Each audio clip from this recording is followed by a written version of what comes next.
Free U-Pick at Redfern Farms. Owner is retiring.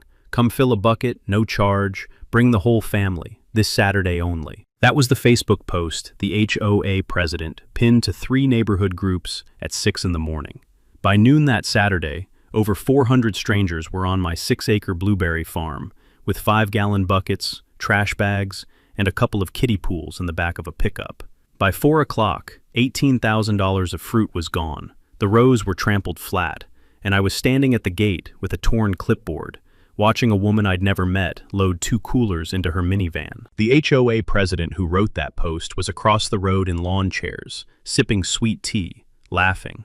She didn't know I was a former crop insurance adjuster, that every post she made was already screenshotted by a neighbor, and that in Georgia, inducing a crowd to steal agricultural product over $1,500 is a felony. Tell me below, would you have called it off or let the whole thing ripen into evidence? My name is Wyatt Redfern, and I grow blueberries on a ridge outside Clarksville, Georgia, where the foothills start to lean toward the Blue Ridge, and the red clay turns a deeper rust after a good rain. 6 acres, 4 varieties: Duke, Blue Crop, Chandler, and a late-season Elliott that still holds on when the summer turns mean. 2,600 bushes. My wife Hannah walked the first row with me the summer we bought the land, back when she was still strong enough to carry a shovel, and she told me that if I ever let this place go commercial and ugly, she'd haunt me personally. I promised. Hannah was a middle school librarian with a laugh that sounded like wind chimes on a porch in August, and a temper like a thunderstorm on a dry afternoon. She used to hum while she pruned.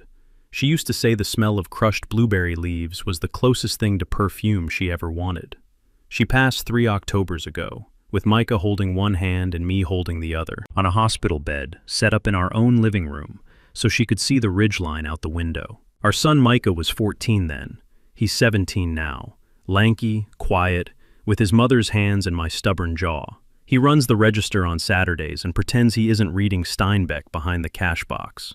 He's the one who made me keep the farm open after Hannah died, when I was ready to sell the acreage and move into a trailer behind the hardware store. He said, "No, sir, we're staying. She planted these. We finished them." That was the whole conversation. I spent 22 years before the farm as a crop adjuster for a regional ag insurance carrier based in Athens. I walked peach orchards after late frosts in March, measured hailed-out corn in 3 counties in June, sat at kitchen tables with farmers who didn't know how to say they were scared and didn't want to in front of their wives. An adjuster learns 2 things fast. First, paperwork is a weapon if you hold it right. Second, most people who lose everything lose it because they didn't document the small stuff early, the boring stuff, the stuff that seems too petty to bother with at the time. I carry a pen and a yellow legal pad everywhere. Hannah used to tease me that I'd take notes at my own funeral. I probably will. I retired from the carrier 6 months after Hannah's diagnosis and came home to run the farm full-time. A man can only do one hard thing well at a time. I picked her. The HOA that makes this story possible is Ridgecrest Estates, a subdivision of 87 houses wedged between my fence line and the County 2 lane. It was built in 2008 on what used to be an old dairy pasture. Most of the original residents are fine people, retirees, a couple of school teachers, a volunteer EMT named Bo, who brings his grandson to pick berries every June. Ridgecrest did not become a problem until Cheryl Vanderkamp got elected president 3 years ago.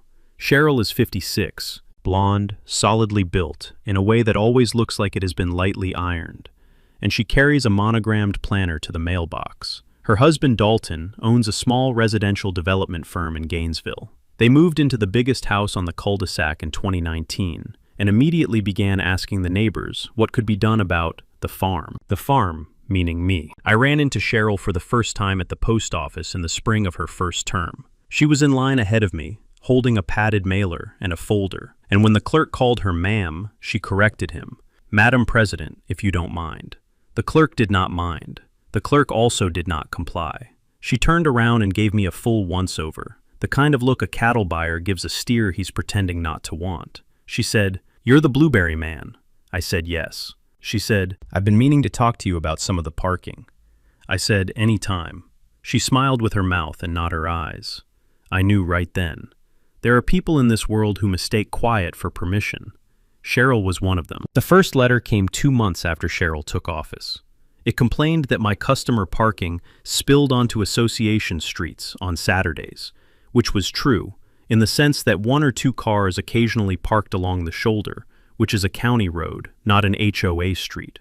I wrote a polite reply, enclosed a copy of the county right-of-way map, and heard nothing for 6 weeks. Then a second letter arrived, claiming I owed 3 years of back dues on my parcel. My parcel is not in Ridgecrest. It never has been. The plat was recorded in 1962. Ridgecrest didn't exist until 46 years later. I mailed her the deed, the plat, and a very short note that said, "Please direct future correspondence to my attorney." I did not have an attorney. She did not write back. I thought that was the end of it. It was the beginning. Hannah had planted those first bushes the summer after Micah's 10th birthday. We had just closed on the acreage after 2 years of saving, and the soil tested acidic enough to make a blueberry man weep with joy.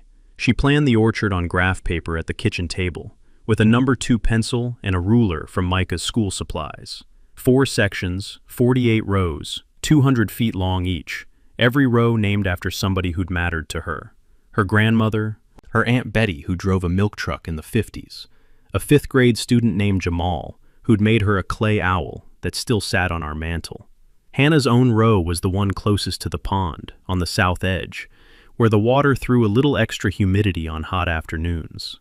She didn't name it for herself, she named it for the idea of her. I called it Hannah's row after she was gone. Micah called it Mom's row. Same thing. Micah noticed things before I did that first year. He'd come inside after closing on Saturdays and say, "Dad, that blonde lady in the SUV drove by 4 times today. She slowed down every time." Or, "Dad, there was a guy in a surveyor's vest out at the fence line this morning while you were at the bank. He had a yellow hat. He left when I walked up." I started keeping a separate log just for Micah's observations. It grew fast. That spring, the signs started disappearing. I run my U-pick from mid-May to early July, and I put up 4 hand-painted cedar signs along the county road. Redfern Farms, Fresh Berries, Open Saturday, cash or card. The first week of the season, 2 of the 4 went missing.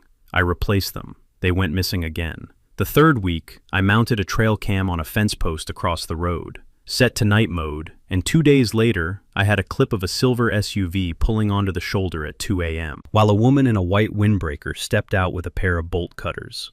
The plate was blurry, but the windbreaker had a monogrammed CV over the left breast pocket, and the silver SUV matched the one that sat in Cheryl Vanderkamp's driveway every night of the week. I watched the clip 3 times in my kitchen, and on the third viewing, I laughed out loud for the first time in a week. Not because it was funny, because it was so brazen. A 56-year-old woman with a monogrammed windbreaker out at 2 in the morning with a pair of bolt cutters because she couldn't stand the sight of hand-painted signs advertising a farm that had been there longer than her subdivision. That wasn't enforcement. That wasn't even pettiness. That was a woman who had decided she owned more than she did. I did not confront her. I filed the clip. I added a second trail cam with a better lens.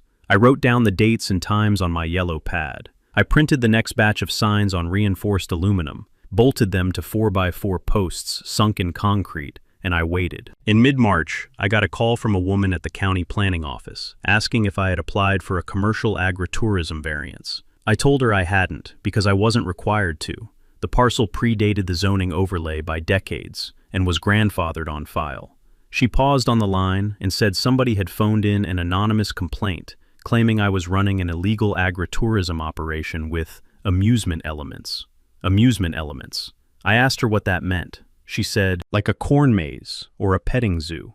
I told her I had 14 blueberry rows, 1 picnic table, and a register Micah ran with a cash box his mother had bought at a yard sale.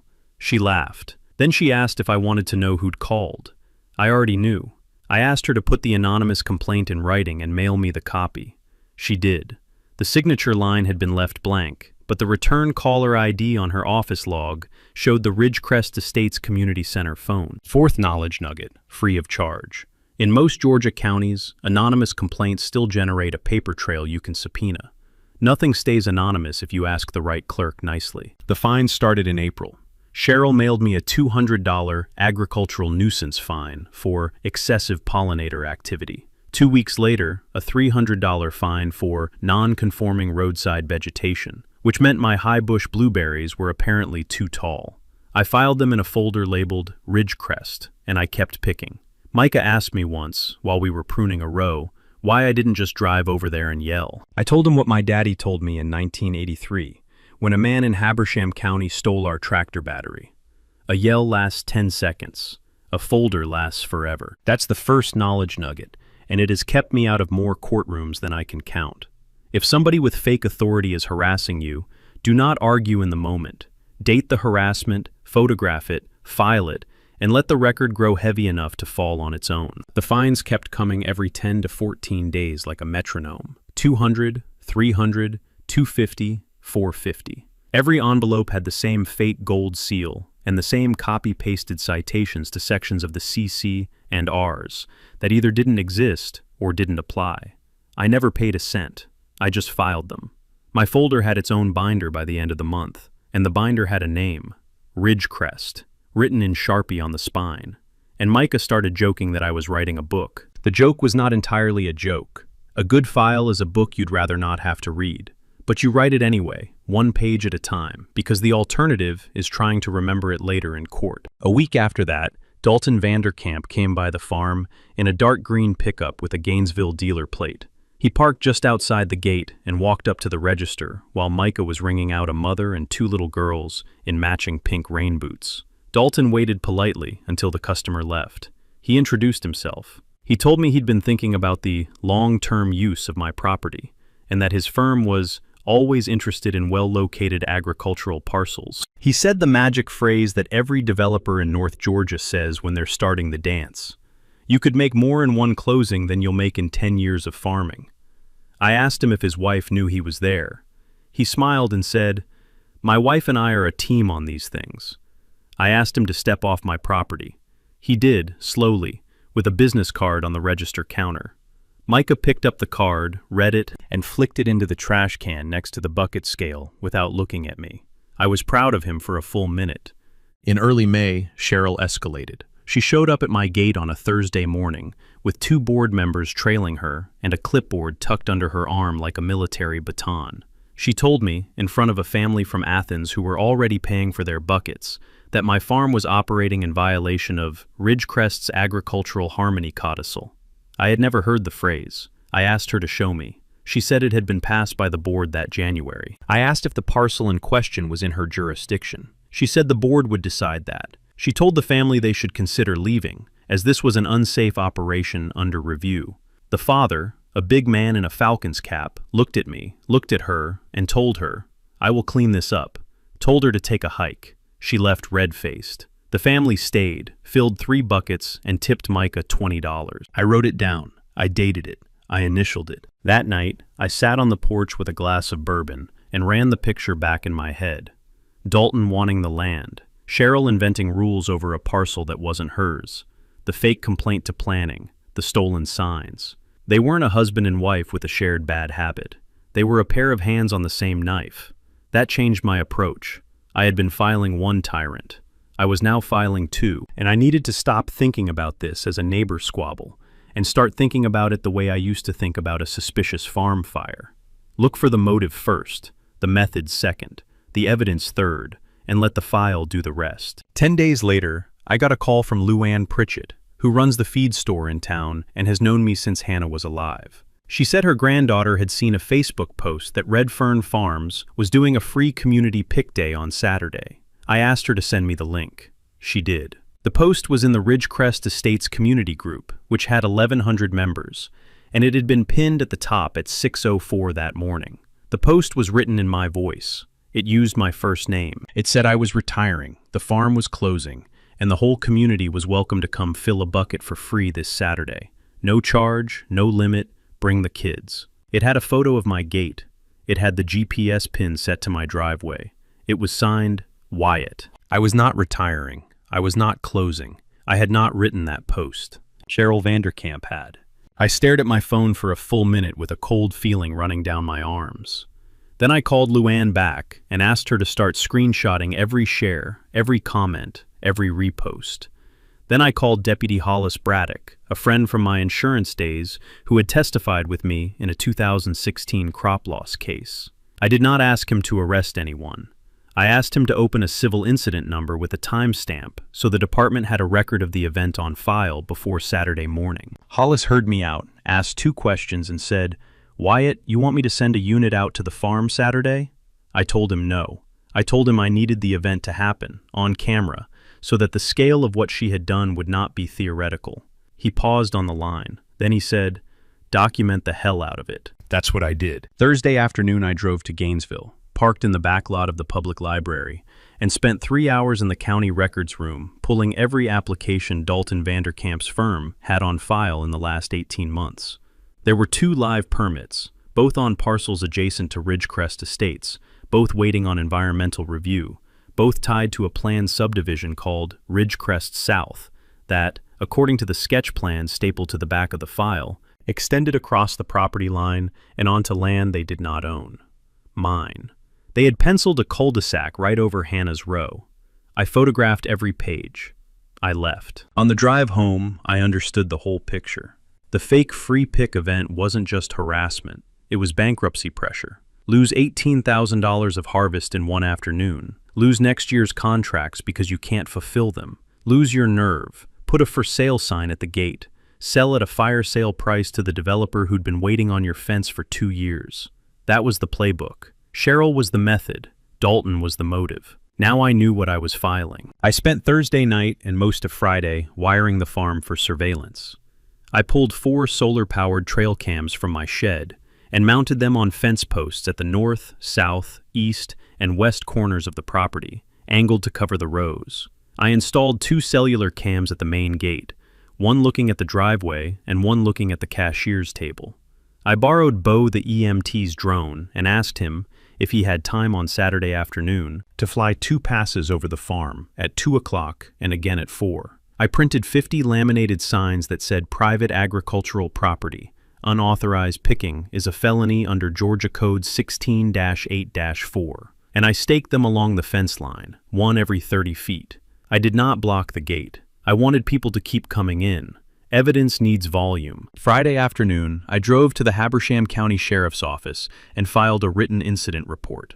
I brought a printout of the Facebook post, the sharing history, the comment thread, and Cheryl Vanderkamp's name as the account of origin. I asked for one thing. I asked that Sheriff Drummond and Deputy Braddock have 2 units in the area Saturday. Not on the farm, not confrontational, just nearby, with their cameras hot, ready to document the scale of the response. Drummond read my packet, looked at me over his reading glasses, and said, "Son, this is either going to be the dumbest Saturday of your life or the most useful." I told him I was betting on useful. I also pre-positioned 3 coolers of bottled water at the gate and printed a stack of paid invoice receipts in triplicate. Yellow copy to the customer, pink to my file, white to the insurance packet. If anybody paid me that Saturday, I wanted the receipt trail clean enough to pass a courtroom.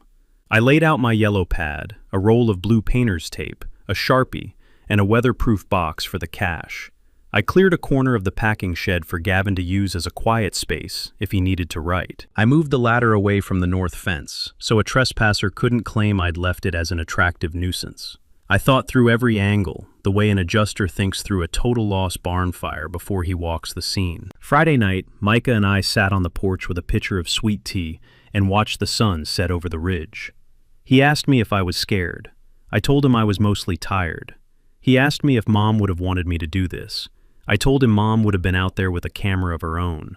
He laughed a little. The wind chimes on the porch, the same ones Hannah had hung herself in 2018, made a small sound, and I felt her there for a second, the way I sometimes do when the light hits the fence the right way. I also called 2 more people. The first was Marcy Dillard, a paralegal at a civil firm in Athens, who used to work claims with me in the old days. I asked her to draft a preservation letter for me to hand serve on Cheryl and Dalton Monday morning, putting them on notice that any Facebook posts, text messages, or emails related to my farm were potential evidence and could not be deleted without criminal spoliation exposure. She had it drafted in an hour and a half, typed, notarized, and sealed in an envelope by Friday at 5. The second call was to my carrier, Southern Mountain Mutual. I hadn't sold farm insurance since I retired, but I had kept a comprehensive crop loss policy on the orchard with a vandalism rider, and I called my old coworker Eugene to make sure my coverage was active. My photos of the intact rows were date-stamped, and my claim file was open and ready. Eugene said, "Wyatt, whatever's about to happen, you'll want those pictures." He was right. Fifth knowledge nugget. Most farm owner policies include a vandalism and malicious mischief rider that covers organized theft, but only if you document the rows as intact before the loss occurs. A 10-minute phone walkthrough with your agent the week before can save 6 figures. Saturday morning came in warm and clear. Fog lifted off the pond at 7. By 8:30, the first cars started arriving. By 9, there were 20 vehicles parked along the shoulder. By 10, the shoulder was full, the driveway was full, and cars were parking in the cut hay field across the road. Families poured in with 5-gallon buckets, cardboard boxes, paint trays, and laundry baskets. A man in a Braves jersey carried a plastic kiddie pool with his toddler riding in it. 3 teenagers jumped the fence on the east side with garbage bags. A woman in a golf visor walked straight past Micah at the register without even looking at him and started stripping a row by the hand. By 11, the rows were full of strangers, maybe 200 of them, picking as fast as their arms could move. By noon, over 400. I stood at the gate, clipboard in hand, and I said the same sentence to every person who came within earshot. "Sir, ma'am, this is a paid you-pick operation. The post you saw was fraudulent. You're welcome to stay and buy berries at the listed price, but this is not a free event." Most of them laughed. A few argued. One woman in a pink tracksuit told me I was ruining it for the kids. A man in a NASCAR hat told me to read the post. I asked him who posted it. He said, "The HOA president." I asked him if the HOA president owned the farm. He stared at me for a second, then kept picking. I said the same sentence to the next person, and the next, and the next. I wasn't trying to stop them. I was trying to build a record. Every time I said it, the cellular cam behind me recorded it with date and time. The smell on the farm was unreal. Crushed leaves and warm fruit and grass, mashed flat by 1,000 shoes. The sound was worse. Buckets knocking, branches snapping, a constant hum of talking and laughing like a county fair. A woman with a Bluetooth speaker clipped to her fanny pack played country music 3 rows deep. 2 grade school kids climbed on the trellis at the north end until the crosswire sagged and one of them fell off onto Hannah's drip line. His mother did not apologize. She told me he was just being a boy. I wrote down her license plate. Across the road, in her front yard, Cheryl Vanderkamp had set up a folding table with 2 lawn chairs and a pitcher of sweet tea. Her husband Dalton sat beside her in a polo shirt and sunglasses. She had a pair of binoculars in her lap. Every few minutes she'd lift them, scan the farm, and say something that made Dalton laugh. Twice she waved at me. Once she toasted the sweet tea in my direction. I did not wave back. I wrote down the time. The drone pass at 2 o'clock captured her lawn chair setup from above, framed with the carnage of my rows in the background. At 3:15, a silver Ford pulled up and a man in a khaki shirt with a clipboard stepped out. He had press credentials pinned to his collar. His name was Gavin Ulrich, and he was a stringer for the North Georgia Mountain News. I had called him Friday afternoon, told him nothing except that there might be a story worth a Saturday drive, and that he should bring a camera and a notepad. He asked me what was happening. I pointed at my rows. I pointed at Cheryl's lawn chairs. I handed him the Facebook post. He asked if he could interview a few of the pickers. I said yes, and asked him to be polite about it. Gavin walked the field for an hour. He talked to 23 people. 19 of them told him, on camera, that the HOA president had posted the event in the neighborhood group. 4 of them said her name. 2 of them said they had spoken to her personally that morning, and she had encouraged them to bring friends. Gavin wrote it all down. He took photos of the kiddie pools full of berries. He took photos of the trampled rows. He took a photo of Cheryl in her lawn chair, which she waved at. She was not a bright woman. Bright women do not wave at reporters holding cameras at the scene of a crime. Around 3:30, something small happened that mattered later. A grandmother in a yellow sun hat walked up to me at the gate with a full bucket and a shameful look. She said, softly, "Sir, I want to pay for this. I don't care what that woman said. This isn't right." She handed me $40 cash. I took it. I wrote her a handwritten receipt on the back of a seed catalog. I took her name and phone number. She was the first of 19 people who approached me that afternoon to apologize, to pay, or to testify later that they had been lied to. I wrote every one of them down. I dated it. I initialed it. By 4 o'clock, the crowd started thinning. By 4:40, only a handful of cars were left. A man in a contractor's truck came up to me at the gate, red-faced, apologetic, holding 2 empty buckets. He told me he had a landscape crew, that he'd brought 4 employees out to pick for him, and that he wanted to pay full price retroactively. He wrote me a check for $600 on the spot. He asked me if I wanted his company's name for a witness list. I said yes. He gave me a business card, a phone number, and the names of his crew. I took the check. I wrote him a receipt. I dated it. I initialed it. By 5, the last car pulled out. By 6, Micah and I walked the rows. 41 of my 48 rows were stripped clean. 7 were trampled so badly the canes were broken. The pondside row, which Hannah had planted by hand in 2017, and which I called her row, was shredded down to the root mulch. Micah sat down in the dirt between 2 rows and cried for the first time since his mother's funeral. I sat down with him. I did not say anything for a long time. Then I told him, quietly, that the folder had just gotten heavy enough to fall. Before we went inside, I did one more thing. I walked Hannah's row, alone, in the blue light just before sunset. I knelt at the cedar marker at the head of it, the one I'd carved after her funeral, and I put my hand flat on the wood. I told her I was sorry. I told her what I was about to do.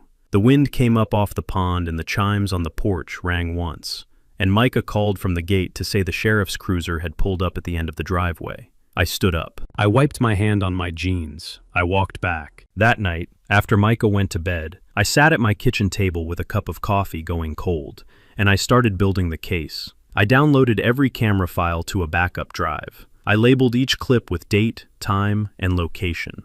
I pulled Luann's screenshot archive. I pulled Gavin's photos. I pulled Bo's drone footage. I pulled the Facebook post's share history, 1,412 shares in 18 hours, and I traced the origin account, Cheryl Vanderkamp, pinned at 6:04 a.m. with administrator privileges. The metadata stamped her IP address and her phone model. She had not even bothered to use a burner. At 1 in the morning, I was still at the table. The coffee had gone cold twice.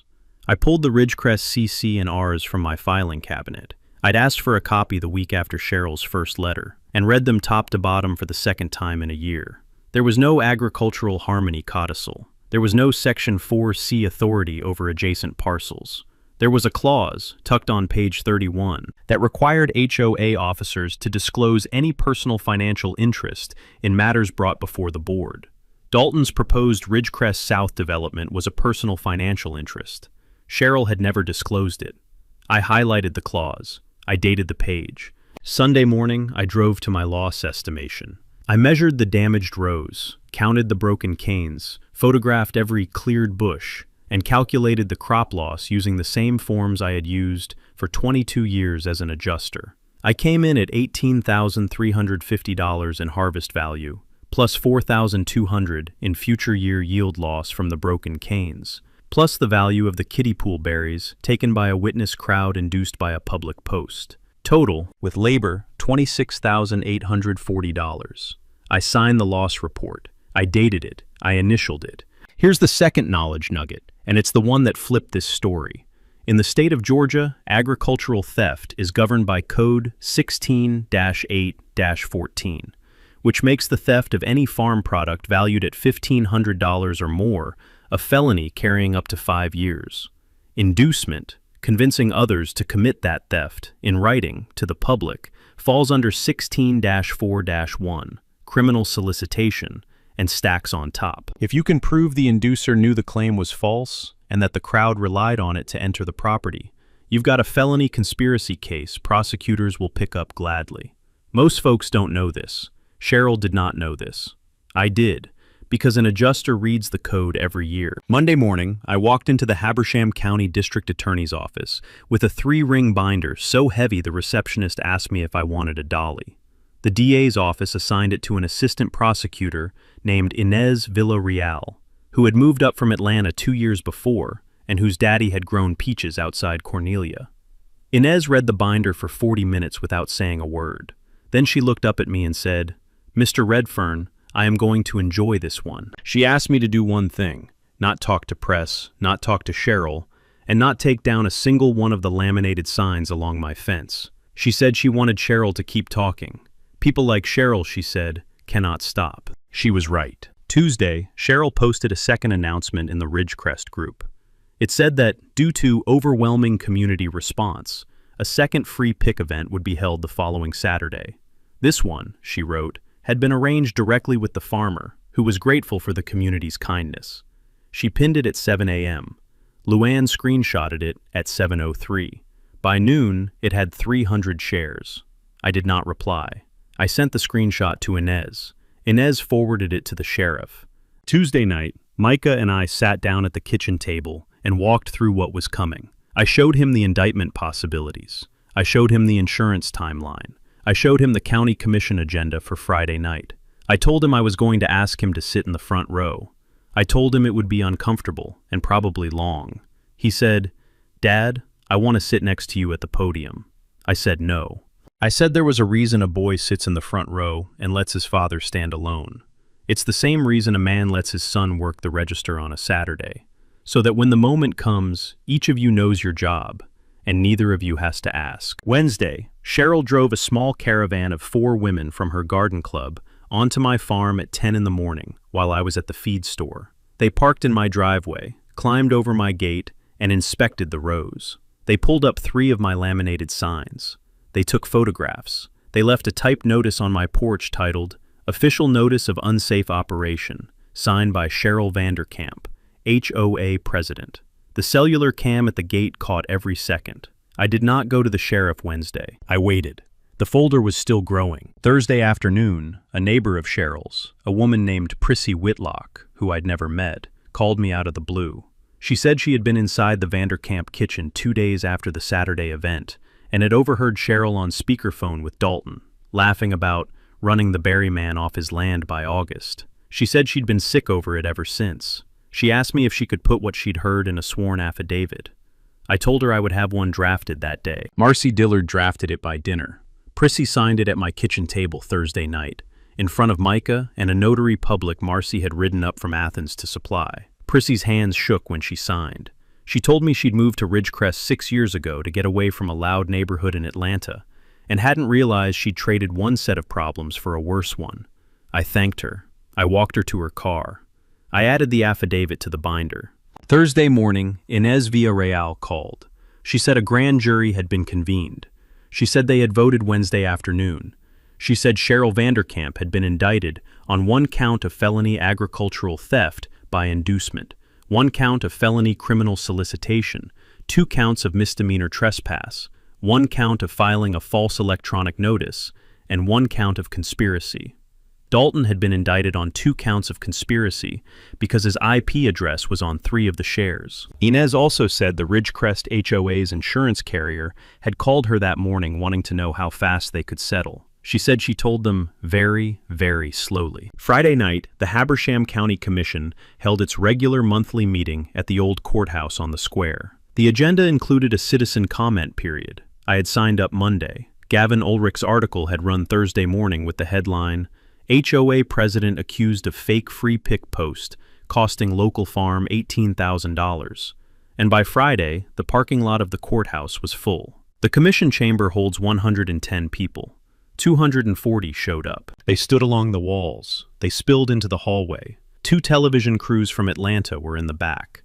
The sheriff stood at the side door with Deputy Braddock and 2 unmarked state investigators from the Georgia Bureau of Investigation's Agricultural Crimes Unit, which I had not known existed until Inez told me about it Thursday afternoon. Third knowledge nugget.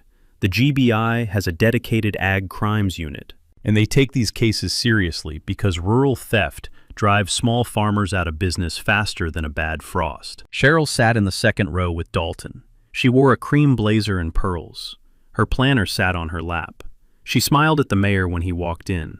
The mayor, who is a soybean farmer's son from Turnerville, did not smile back. When my turn at the podium came, I did not use my full 3 minutes. I used 90 seconds. I introduced myself. I introduced Micah, who sat in the front row. I said that 2 Saturdays ago, 400 strangers had stripped my farm on the false advertising of a neighboring HOA president. I said I was not there to ask the commission to punish anyone. I said the criminal and civil systems would handle that. I said I was there to ask the commission for one thing. I asked them to pass a simple county ordinance requiring any HOA in Habersham County that claimed jurisdiction over an agricultural parcel to file a notarized jurisdictional statement with the county clerk, available publicly, so that no farmer in the county ever had to explain again to a crowd on his property that they had been lied to. I called it the Hannah Redfern Farm Notice Ordinance. I then walked to the clerk's table and placed 3 things on it: a flash drive of the drone footage, the cam footage, and the Facebook post archive, a printed loss statement, and a single jar of blueberry jam with a handwritten label that said, "Not for sale, made from the last 8 rows." I sat down. The room was quiet. Then Bo, the EMT, stood up. He told the room about bringing his grandson to picket my farm every June. Luann stood up. She told the room she'd known Hannah. Gavin stood up and said, as a reporter, not a citizen, that he had interviewed 23 pickers that Saturday and that all of them had named Cheryl Vanderkamp as the source of the post. The mayor called Cheryl to the podium for a response. Her lawyer, a thin man in an out-of-town suit, stood up and said his client declined. The mayor said that was her right. Then, Deputy Braddock walked to the front, crossed over to where Cheryl was sitting, and in a quiet voice, so she would have her dignity in front of the cameras, informed her that she was under arrest on the grand jury's indictment, and would she please come with him. She stood. Her pearls rattled against the planner. Dalton reached for her arm. Braddock shook his head. The GBI investigators stepped in behind. The 3 of them walked her out the side door. 240 people watched her go, and no one said a word, until the door clicked shut. The room let out a breath it had been holding for 3 minutes. A woman in the second row started crying quietly into a balled-up tissue. Bo, the EMT, who'd known Cheryl since she moved in, leaned back in his chair and closed his eyes. Dalton stared at the floor. His lawyer whispered to him. He did not whisper back. A television camera in the back panned slowly across the room and landed on Micah in the front row, who was sitting straight-backed with both hands flat on his knees, the way his mother used to sit in a church pew. The mayor let the silence run another full minute before he tapped the gavel. Then Henry Sokol, the oldest sitting commissioner, tapped the microphone and made a motion to adopt the Hannah Redfern Farm Notice Ordinance to committee with a recommendation to pass. It was seconded. The vote was unanimous. The ordinance passed the commission 4 weeks later by a 6-0 vote. That was 11 months ago. The criminal case closed with a plea. Cheryl pled to 1 count of felony solicitation, 1 count of misdemeanor trespass, and 1 count of filing a false electronic notice. She served 30 days in the county jail, 3 years of probation, and signed a civil settlement of $62,800 covering my full loss, future yield damage, legal fees, and a contribution to the county. 4. H. Dalton's development firm lost 2 county permits that had been quietly under review. They sold their cul-de-sac house in March and moved to a gated development outside Cumming. The new family in the yellow house brought us a casserole and asked if Micah tutored algebra. He does now. Southern Mountain Mutual paid the vandalism and malicious mischief claim in full at $17,900. 10 days after I submitted, which is unheard of, except that my file had photos, a sheriff's report, a grand jury indictment, and an adjuster's loss report written by the retired adjuster himself. Eugene told me later the claims committee spent about 6 minutes on the approval. The balance of the civil settlement covered the broken canes, my legal fees, and a $5,000 deposit into the scholarship account. The blueberry farm came back. Blueberries are stubborn plants. The rows that had been stripped put out a heavy second flush in August. The rows that had been trampled were replanted with help from Bo, Luann, Ray Ollenberg from the Future Farmers chapter, and 14 Ridgecrest neighbors who showed up on a Saturday with shovels and store-bought barbecue. We rebuilt Hannah's row first. We put up a small cedar arch at the head of it with a brass plaque that reads, Hannah Redfern's Row, planted 2017, restored 2025, protected forever. We registered the plot with the Blue Ridge Land Conservancy, which holds a permanent agricultural conservation easement on the 6 acres. No HOA, no developer, no board will ever touch this ground. Then we went further. With the civil settlement, I funded the Hannah Redfern Agricultural Scholarship through the Habersham County 4-H chapter, which sends one local middle schooler every year to the state ag leadership camp in Rock Eagle. Last summer, we sent a 7th grader named Tavian Hogue, whose mama works second shift at the chicken plant and whose daddy drives for UPS. Tavian wants to breed blight-resistant peach root stock. Nora, Bo's granddaughter, the one in pigtails, handed him the first jar from Hannah's row at the send-off. He cried a little. His mama cried a lot. I kept my yellow pad in my pocket and my promise in my chest. We added a new tradition this past season. On the first Saturday in June, we opened the gate an hour early for neighbors only. No charge, 1 bucket each, first come, first served. We call it Neighbor Hour. Cheryl would have hated it. That's part of why we do it. Earl brought his grandkids. Prissy Whitlock brought a chocolate pound cake. Bo brought his daughter-in-law and her new baby. The line stretched down the driveway at 6:30 in the morning, and everybody left with warm fruit and wet boots, and a story about Hannah they'd heard from somebody else. Micah worked the register for free that morning, then made himself a bowl of berries and ate them on the porch with his shoes off. I watched him and thought, this is what the file was for. Not the indictment, not the ordinance, this. The U-Pick runs 6 days a week in June. Micah handles the register. I walk the rows. The cameras are still up, but mostly for Bear now. We don't get HOA trouble anymore. Ridgecrest elected a new president last fall, a retired postman named Earl, who wears short-sleeved button-ups and waves with 2 fingers when he drives by. He brought his grandkids out in July and paid double at the register because he said it felt like the right thing to do. I took the money. I wrote it down. I dated it. I initialed it. The yellow pad in my truck still has plenty of pages left, and I figure I'll fill the rest of it the slow way, one Saturday at a time, the way Hannah would have wanted. That's the story. A fake post, a folder, a crowd that thought they were getting something for nothing, and a woman who thought an HOA title was a law degree. Nothing here required a lawsuit the size of a building. It required a survey, a camera, a code book, a loss report, and the patience to let a petty tyrant keep posting until the post was the evidence that indicted her. If you've ever had a neighbor rewrite your life in a Facebook group she didn't own, you already know the feeling. If you haven't, lucky you. Either way, remember, document everything, photograph everything, and never confuse calm for weak. Here's the thing about people like Jerry. They don't lose because the hero finally snaps.